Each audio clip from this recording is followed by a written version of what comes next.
Hi friends, welcome to Sriranga's kitchen. இன்றைக்கி நம்ம கிச்சனில் எங்கள் வீட்டில் எப்படி தேங்காய் சட்னி அரைப்போம் தான் காமிக்க போகிறேன். இது இட்லி, தோசை, சப்பாத்தி எல்லாத்துக்குமே ரொம்ப டேஸ்ட்டாக இருக்கும். வாங்க எப்படி பண்ணுறதுன்னு பார்க்கலாம். பண்ணுறதுக்கு அரைமுடி தேங்காவை துருவி சேர்த்துக்கலாம்.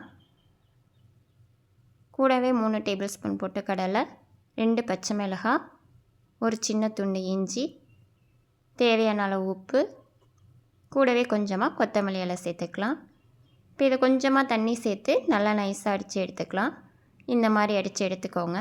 இப்போ நம்ம இதை தாளிக்கிறதுக்கு தாளிப்பு கரண்டியில் 1 டேபிள் ஸ்பூன் எண்ணெய் விட்டுக்கலாம். எண்ணெய் சூடானதும் கடுகு நல்லா பொரிஞ்சு வரணும். 1/2 டேபிள் ஸ்பூன் உளுந்து நல்லா செவந்தோன்னா கொஞ்சமாக பெருங்காயத்தூள்,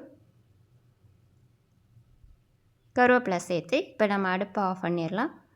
நம்ம தாளித்ததை சட்னியில் சேர்த்துடலாம். அவ்வளோதான், நம்மளோட தேங்காய் சட்னி சூப்பராக ரெடி ஆகிடுச்சு.